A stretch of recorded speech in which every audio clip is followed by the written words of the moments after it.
Bien, continuando con el desarrollo, ahora nos toca, una vez implementado todas las clases de cada una de las capas que tienen que ver con la categoría, nos toca utilizar una herramienta como es Postman para realizar las pruebas del funcionamiento.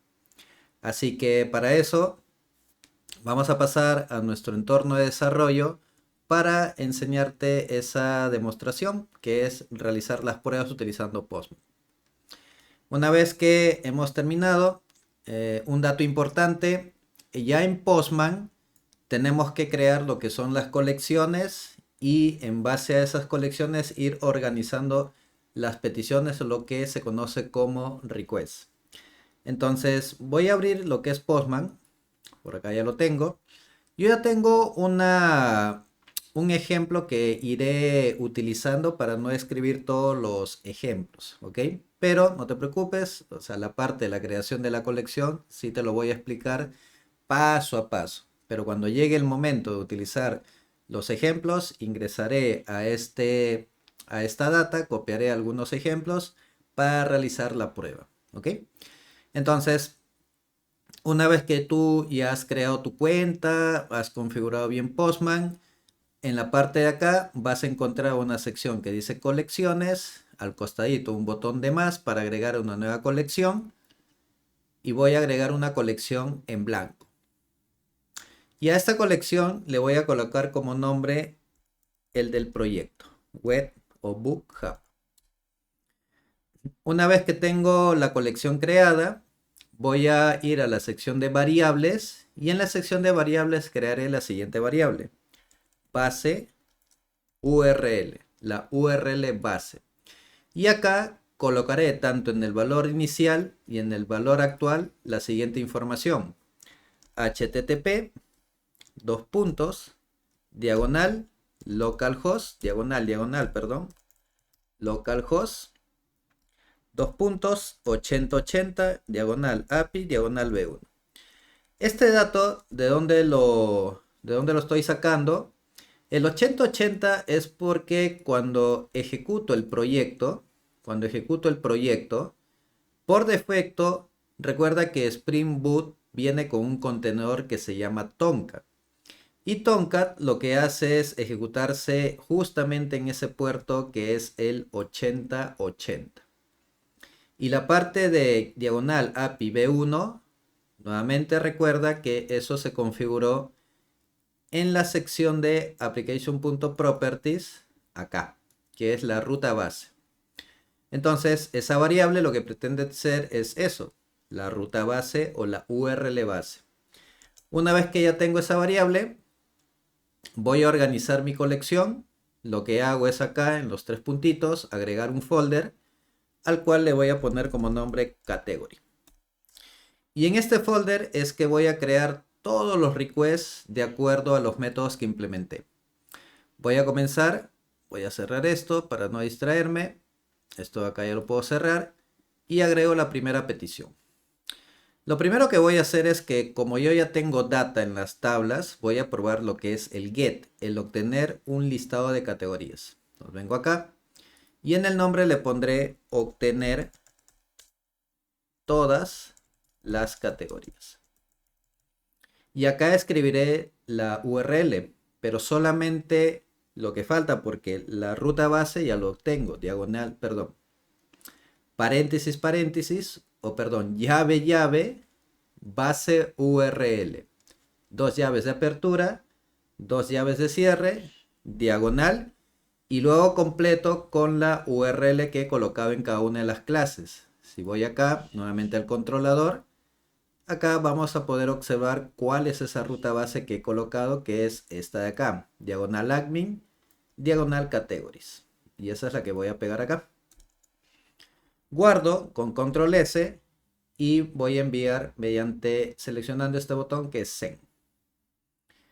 En este caso ya podemos observar que el send lo que hace es enviarle una petición a nuestra API. El API lo recepciona mediante el método que hemos definido en el controlador lo envía al servicio y el servicio lo envía pues al repository y el repository mediante Spring Data y Hibernate hace lo suyo trae la data y nuevamente inicia el flujo de regreso. Repository al service y service al controlador, y lo que hace es expulsar la información en un formato que se conoce como JSON. Objetos, notación de objetos en formato JavaScript, que es esto de acá. ¿Ok? Entonces hasta ahí ya hemos probado que el get, que es el obtener todas las categorías, funciona. Vamos por la siguiente. Vamos a crear otro request. Y a este segundo request le voy a poner como dato obtener paginación de categorías. En el caso de la paginación, se repite parte de la URL. ¿Okay? Parte de la URL se repite. Pero al final recuerda que acá se coloca esto para poder diferenciarlo. Y estos parámetros de acá, el tamaño, eso viene acá como parámetro, tamaño que es 5, aunque ya viene por defecto, pero tú también podrías enviarlo y básicamente podrías un poco editar esa información. Si no lo envías, lo que va a suceder es que va a tomar justamente los valores que están por defecto, ¿no? Pero también los puedes enviar de esta manera y no pasa nada. Y acá simplemente te va a obtener los 5 registros ordenados por nombre. Y ahora en el caso de la paginación, el objeto que representa la paginación se conforma de un contenido, que ahí viene el cuerpo, la data, y luego tiene información como por ejemplo el tamaño de la página, el número de página, cuál es el atributo por el cual se está ordenando y otra información importante que luego tenemos que por ahí trabajarla, porque si te das cuenta este JSON sí es más complejo que el obtener todas las categorías, que era un formato más simple. ¿Ok? Pero hasta ahí ya está funcionando el tema de la paginación. Ahora vamos con el obtener por ID. Vamos acá. Acá sería obtener una categoría por ID. En este caso, recuerda que nuevamente se repite la ruta base, llave, base, acá es admin, categories, pero acá diagonal y tengo que pasarle el valor de una categoría. Guardo, en este caso le voy a enviar 2 y simplemente me va a obtener la categoría que coincide con ese ID. Ya está ahí, vamos bien. Luego voy a tomar lo que es el crear. Vamos a crear una nueva categoría. Vamos acá. Vamos a agregar un nuevo request. Esto lo voy a cerrar y acá le pondré crear una nueva categoría. Nuevamente la ruta base, llave, base-url, diagonal admin, categories. Pero ahora, a diferencia de las anteriores peticiones donde estuve utilizando el get, ahora utilizaré el post. Y cuando utilizo el post, recuerda que la información se tiene que enviar en el body de esta petición. Voy acá a body y selecciono esta opción de acá, elijo el formato y acá es donde ya voy a utilizar el ejemplo que te había comentado. Voy acá y voy a copiar esto y lo voy a traer acá. En este ejemplo, observemos lo siguiente. Si yo voy, por ejemplo, acá a la entidad categoría, la entidad categoría como tal tiene esta información, ¿no? Tiene esta información de acá. Tiene el ID, tiene el nombre, descripción, fecha de creación, fecha de actualización. Sin embargo, cuando voy, por ejemplo, al Postman, solamente estoy enviando el nombre y la descripción. Motivos. El ID se autogenera. La fecha de creación, al momento que se registra, habíamos puesto en el service que eso lo tome, o sea, ese dato lo tome del sistema. Y en el caso del update no es necesario, la fecha de actualización no es necesario una creación, porque normalmente eso se utiliza cuando se actualiza el dato. Por lo tanto, solamente tenemos este JSON con esa información, nombre y descripción. Otro dato no menor, observa los nombres que estoy utilizando acá, tienen que ser los mismos nombres que se definieron acá. No los nombres que definimos en el column, sino los nombres de los atributos, exacto, los nombres de los atributos. ¿Ya? No es un dato menor porque a veces de manera inconsciente o por desconocimiento solemos colocar algunos nombres y esto no funciona. ¿Ok?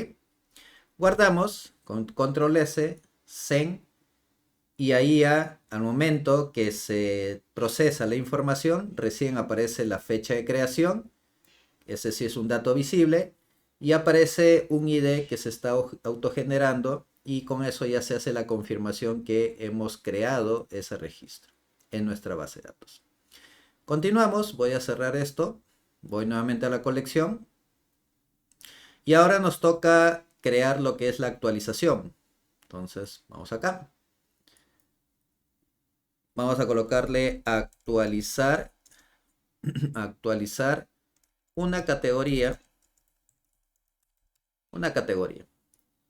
Nuevamente, llave, base URL, diagonal, admin categories, y ahora elijo el pub.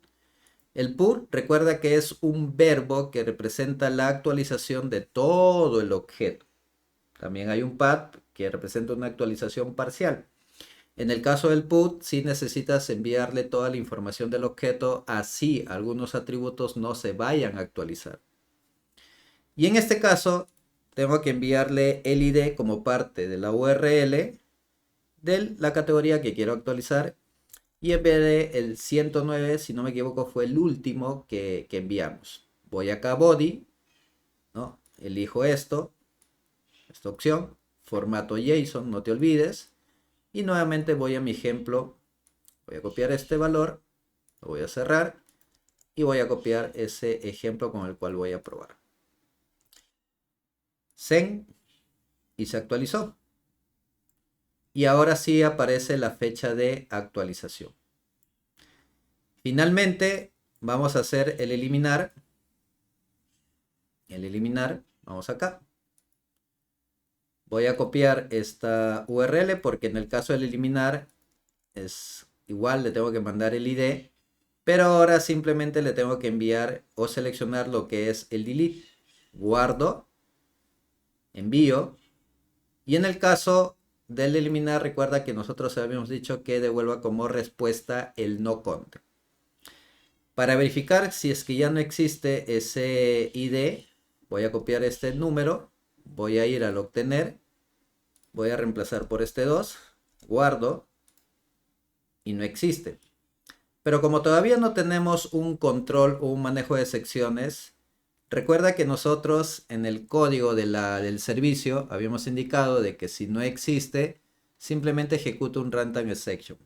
Por ese motivo está devolviendo este error que representa o en todo caso se da cuando el ID que yo estoy enviando es que no existe, pero luego esto ya lo iremos mejorando porque tenemos que personalizar el error e indicarle al API cómo es que él tiene que responder ante estas excepciones. Pero hasta ahí simplemente este error ha salido porque ya el ID se eliminó y ya no existe. Entonces, hasta ahí ya hemos probado la parte del flujo utilizando Postman. Acá me olvidé de colocarle un nombrecillo al ID. Perdón, al nombre del request. Voy a ponerle eliminar una categoría por ID. Ya está. Entonces, una vez que tú tienes esto, ya has probado, recuerda no olvidarte de tu tablerito de Trello. Vas a tu tablero de Trello. Eso lo puedes hacer en paralelo mientras te estás programando. O si no, al finalizar un día o en un día en particular, vas a tu Trello, revisas qué es lo que tienes y vas marcando. Por ejemplo, en mi caso, yo ya hice todo esto. Acabo de realizar las pruebas y ahora todavía no he terminado, porque me falta una parte de validación, pero lo voy a pasar en revisión. ¿Por qué lo voy a pasar en revisión? Porque en el siguiente video Nos vamos ya a pasar a implementar la parte de la gestión de autores, que es muy similar a la gestión de categorías, pero va a llegar un momento en que nosotros tenemos que solicitar un pull request. ¿Por qué un pull request? Porque esto justamente tiene que pasar por una revisión. Nos tendrían que aprobar el pull request o rechazar según sea el escenario. Y una vez que es aceptado, esto tendría que estar en la rama develop. Y lo mismo va a suceder con los autores. ¿Por qué? Porque en la gestión de libros yo voy a necesitar primero hacer un pull del develop para tomar esta implementación, dado que para poder registrar los libros necesito la información de las categorías y autores. Si tú me preguntas, Henry, ¿qué pasa si es que alguien estuvo asignado de esto y no lo pudo completar? Significa que tú, dentro de la gestión de libros, momentáneamente tendrías que implementar algunas funciones que tengan que ver con búsqueda de autores y categorías. Por el momento, hasta que cuando ya lo completen se integre y simplemente quede la versión final. Recuerda que en las tareas de agilidad, si hay una dependencia, pero tienes que buscar alternativas para no quedarte bloqueado porque de repente alguien no termina tu tarea. Así que eso ya lo vamos a revisar en el siguiente video y te espero ahí. Gracias.